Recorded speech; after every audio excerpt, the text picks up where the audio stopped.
Every one of you watching this screen, look out.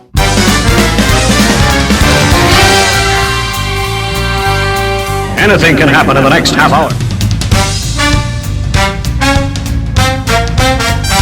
What did I tell you about cartoons?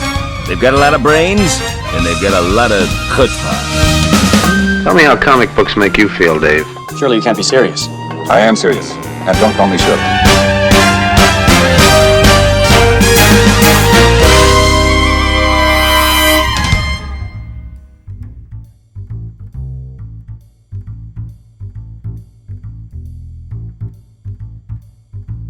Hello there, this is Frantz, Kantor, cartoonist, illustrator, toon talker, and I'm here with... Jim Bridges, and I'm the sidekick to this guy. Goofy. No, you. Oh, me. Okay. Alright, so you're the president of the Australian Cartoon Museum and you're watching another cartoon bite, another yes, cartoon and bite. we love ToonTalk.Show. We both love Goofy. Yeah. Goofy. Goofy. Well, the Australian pronunciation is Goofy. And of course, okay. I didn't know you loved Goofy. Well, I'll tell you something. Goofy comes from, it's probably based on a Hebrew word meaning body. Hebrew word goof. Okay. And also it could be sort of derived from the word good originally. But goofing off, is something that's usually described as, people that have too much time on their hands. So, or clumsy, goofing, like you goof up. Yeah. So I thought it was a Jewish word too because of klutz and schmuck and words like that, But, your gosh, he's a pretty popular character. He is. And I like him because he plays the out of the trio, Mickey and Donald, he always plays the third man, but he's got some of the best laughs actually. And they made a whole series of cartoons about how to drive and how to surf and all those safety things, and he played the usual bumbling guy, Yeah, well... and yet he's a dog in clothes. It was created by Walt Disney in 1932. By Walter himself? No. He's an anthropomorphic dog, typically wears a turtleneck and a vest. With clothes, yes. He does wear a turtleneck. A rumpled fedora, that's a rumpled fedora. You're kidding. Yeah. It is not. And he's a close friend of Mickey Mouse and Donald Duck, normally characterised as hopelessly, clumsily and dim-witted. And he always has holes in his shoes, see? And there's always one of these not too far away from his foot. So I'll just give you his appearances. Mickey's Review, 1932, as Dippy Dog. 1930, what else? That's his first appearance. His other aliases are Dippy Dog, George G. Goofus D. Dog, Goofy D. Goof, Super Goof, and he's been linked significantly to a cow called Clara Bell. Let's have a quick look at Goofy. Let's have a look at see his genius. Now, animators and myself, I classify as are in love with Goofy because Goofy embodies all of the principles of animation. So there's 12 principles evident in Goofy's. Even Goofy in a design like this is not a fedora. It's meant to be. It's his sort of signature. That's Clarabelle? Yeah. That's Horace Horse Horse Collar? The era. That's Horace Horse Collar? Yeah. Oh, no, that's him. That's Goofy. Goofy, yeah. So this is the... very early version there. Yeah. So, he's really... This is the, the, what do you call it, the spaghetti arm era. Merry Melodies, that sort of era. So it's, obviously animating on a beat. He came into his own, of course, with his sort of signature walk and his signature voice. Yes. So it was really cool, and quickly took over as one of the most popular characters. So Mickey's always the, the head, the lead character, but the other characters Donald Duck and Goofy always eclipsed Mickey because they're really, really vibrant and incredibly animated, beautifully animated. This is some horrible little dolls there. Early days. Are they trying to look how much work they put? This is a big. They're trying to tie him up with Goofy because he's got a similar. If he didn't have teeth, anthropomorphic dog. So this is from the Three Little Pigs, 1933. That's Big Bad. Yeah, the film's theme tune, Who's Afraid of Big Bad Wolf, Wolf became a national hit in the Depression era. It was almost like a battle cry to get away from the Depression. Who's Afraid of the Big Bad Wolf? Well, this actually created a thing for Disney Studios. They wanted to have that humor, drama, personality expressed in very exciting ways from the people loving this wolf character. So that's why they created all of these other characters. Peg Leg Pete. Yeah. So it's a world. It's Goof. There he is. The world building, which we associate with people like Miyazaki, was starting to happen in the Disney shorts. Goofy's rise stop to putting him in the stardom. middle of the bloody gutter. This is a nice pencil. So It is a nice pencil. This is yeah. So you'd be forgiven if you do know anything about engines and things like that. Of course, this is not the way to repair one. So he'd often be given these tasks to perform in these shorts, and of course he would underperform. He'd be very frustratingly foiled by technology, by any kind of effort whatsoever. And that gave the animators incredible license to overextend themselves and create some really vibrant gags. Because he had long legs, unlike Mickey or Donald, he did a lot of stuff with his legs. Yes. And for instance, he could be facing one way, and his leg would just go around and turn back and be opposite, which is totally impossible. But because his legs were so long, he could do it. Yeah. So some of the production look at sketches, this. Look some at of the this. layouts. Look, he's grabbed his leg. Look at this. Yeah. So it's working out. He had obviously different ways of telling the story, visually telling the story with his actions and his body language. Really, really cool. I mean, This is from a fantastic film, Clock Cleaners, 37. And he gets hit on the head. Yeah. And he Dong, starts dong, dong, dong. starts walking around, and he falls off buildings, and he just gets caught, and it's amazing. So, I mean, this gag has been done a lot of times, people sort of sleepwalking across girders and things like that. But this is really This is something the scene special. where he's facing one direction, Yeah. his legs are facing the other direction, and his head comes up behind him, and he just moves one foot, and he's facing that direction. It's very nifty. Yeah, so a lot of the animation's still animated on 2s rather than on 1s. There's some of the, like Richard Williams, for example, would have, his examples of animating on 1s mean that you've got very complex moves, which are really smooth. Yeah. He had really complex moves. He did. But I don't believe they animated on 1s. I think they still animated on 2s. Well, look at this. Which means there's 12 drawings Look at every this. second. There's his legs, and there's his body bent Yeah, over and so you looking couldn't back at get the that front. flexibility or ability at all with the other characters. Here he is mimicking a crane or stork. That'd be a stork. All the world So he goes through will these live in- activities. He's sort of like the everyman, right? So Yes. whereas Donald Duck obviously is not the everyman because no one's angry like Donald Duck all the time. Not usually. There's another came- Donald. There's another Donald who's just as angry as Donald Duck. Who came first? I wonder who that might be. Who came first, Donald Duck or Goofy. no, the Warner Brothers Daffy Duck? Who came first? I don't know. That'd be close. Probably Donald. Yeah, I'd say Donald too. Yeah. So, but we'll talk more about the different roles that he goes through in his shorts. He had a very successful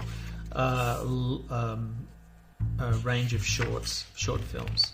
You could see how much. Yeah, actually, he out was of all the made characters, for out these of all the characters, he's the most animatable, isn't he? Yeah, he is made for this. It's like the character is designed purposely for this these extremes. So that was incredible.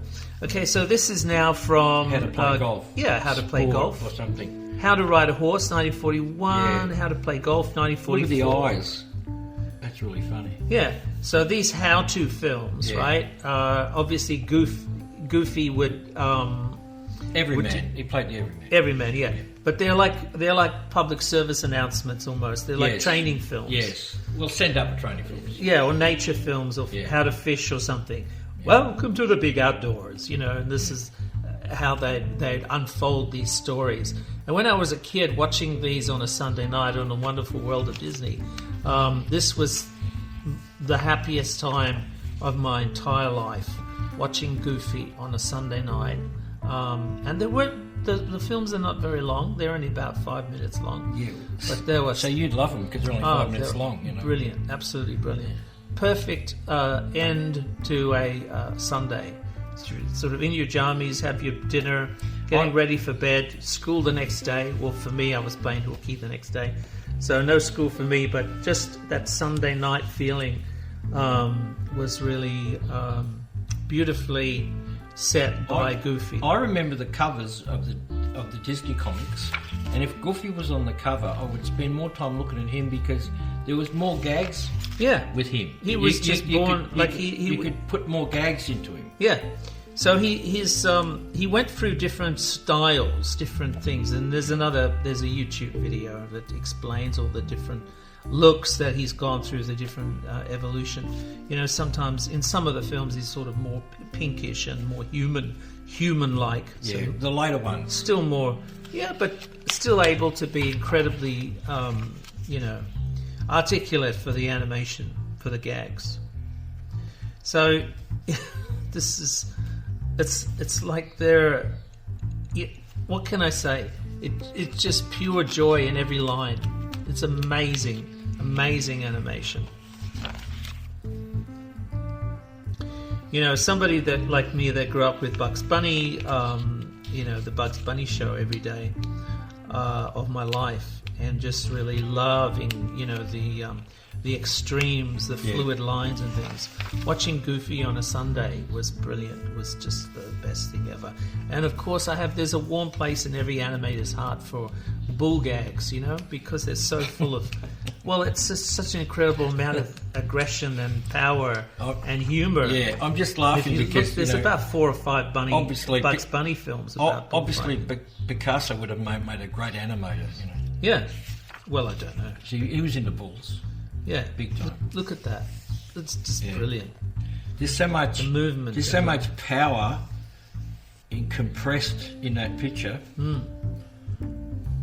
And look at the opera gloves, which is a sort of a it's a ham-fisted trope. She got 4. No, I thought that was a finger. I thought he had 4 fingers for a second.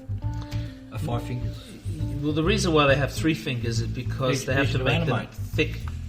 You have to feel right. There's not enough room for 4. But there's just too much. Well, it's easy to animate. It's easy to animate.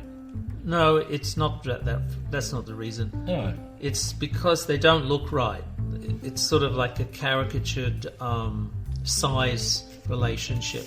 This looks like thickness of the fingers are important. This looks like a European version of Goofy because they drew him differently. They drew Mickey Mouse and Goofy very differently. Well, not that differently, but there was a subtle difference. How come you don't say Mikey Mouse if you say Goofy? Goofy. You say goof? Goof. It's a goof up. Goof. Goof up. Goof. Never heard it before. Okay. Yeah, so this is one of the later films. Fun and Fancy Free. Motor Mania. 47. So this is after the war. Yeah, this is... He sort of... This is a brilliant film. Yeah, but see, he changes. Yeah. There's sort of like a, all of these different tropes, roadhogs and backseat drivers, Sunday drivers. I didn't like those films because they got away from who Goofy was. He became a human. He became a man. More human, and I didn't like that because he had this slow way of doing stuff. Yeah, and I agree, but he still had the propensity for animated humor. That's why they did Gags. it. That's why they did it. That's why they did it. But I mean, So these later ones, where as you can see, he's more human in terms of activities and. Well, personally, I think the animation went off the more they went along. Personally, You think they changed him too much? This is Father's Day Off, 1950s. This is getting into the 50s. yeah, there's a typical gag here. So, they had to tell stories that were up to date with the times. Yeah, but while I just felt they were losing their bite with their animation, and meanwhile you got Tex Avery and people like that on the other side of the fence who were just going the opposite direction. Well, Tex Avery is influenced by Goofy. Yeah, and can you imagine what he would have done with Goofy?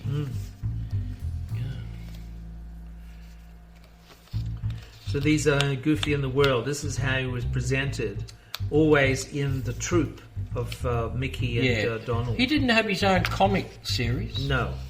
He was just very early. Yeah. So the comics persisted with his early design. See, there's Clarabelle Cow, who was actually in the early animations, and so was Horace Horsecollar. So there he is, and there's Goofy there. And he was much, different, you can say.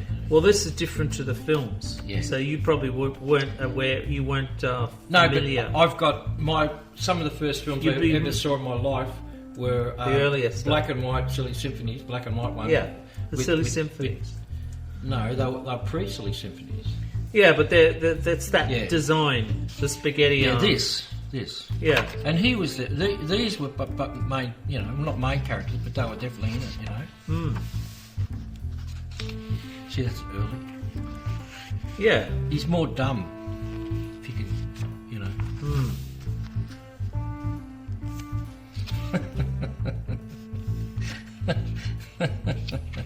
Well, this is how most people around the world would have seen the comics more than the shorts. Was like when he got angry, I didn't like it. Let's put it that way. He's determined here, and that's funny.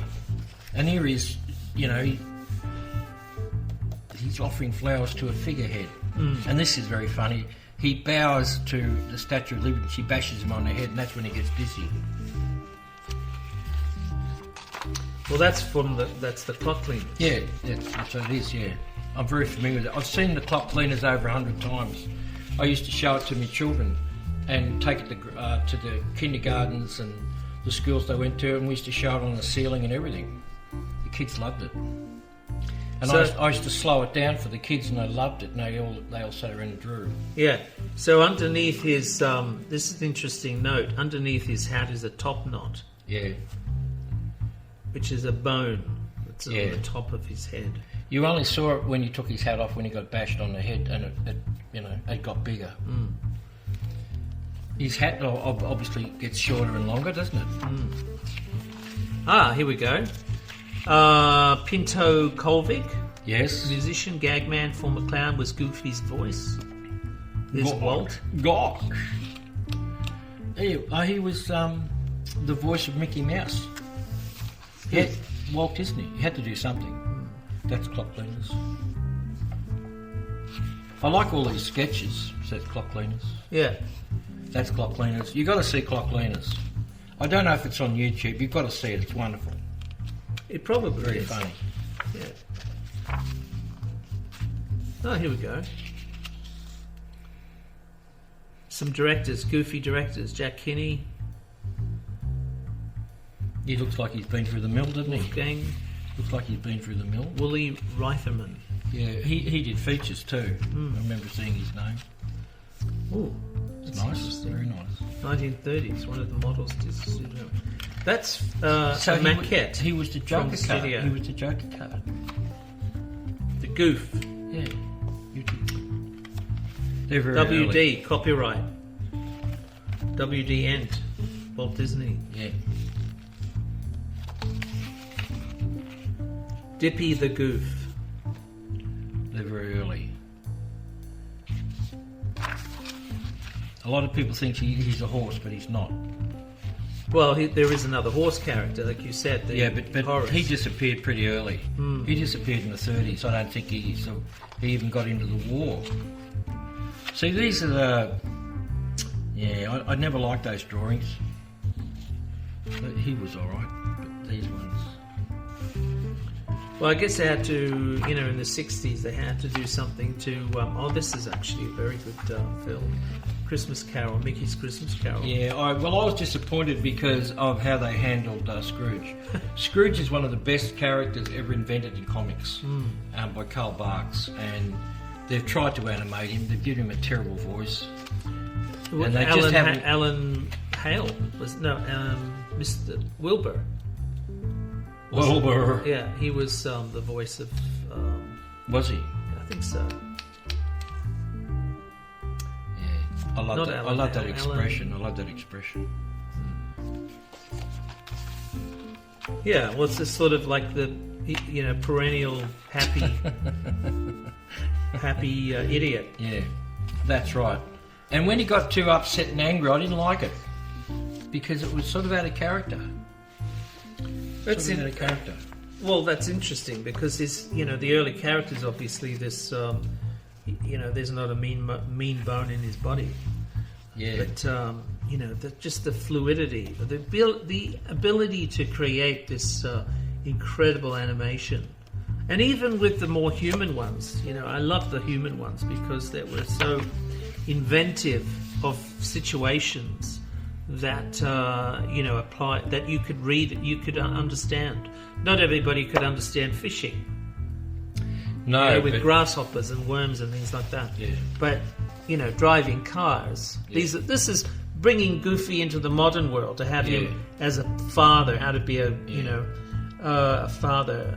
I just felt that the golden years Father's of Day those characters was in the 40s, and once they got into the 50s and stuff, they just weren't. They were different. Yeah. So they even changed his name from Goof to Geef. Did they? Yeah. Where? Goofy entered the 1950s as a new character, Mr. Geef. So it was sort of like Goofy playing a human. Yeah. Motor Mania, 1950. Yeah, I've seen Motor Mania lots of times. Yeah, Dr. Jekyll and Mr. Hyde character in Mr. Wheeler, Terror of the Highways. Yeah. Because as soon as he gets behind the wheel, he turns into a monster. Yeah, monster. Yeah. He doesn't have to drink anything. Yeah, but that's an example of how the character had evolved into something bigger than how he was originally designed. Anyway, check out Clock Cleaners. It's good for Mickey. It's good for Donald. But Goofy steals that film. Yeah. And it's a beautiful, beautiful film, 37. Yeah. So this is Goofy, or Goofy the Good Sport. Yeah. And it's published by... I can't even see that. You can buy this probably Ebury Press in London. So you can probably buy this on eBay, I guess. Gosh. Well, I'll be darned. Yeah. All right, so check it out. He's the guy who yells at the end of our films, isn't he? That's Goofy. Yeah, that's it. Yeah. All right, we'll catch you next time. Okay, bye-bye. Bye-bye. Thanks for the sour persimmons, cousin.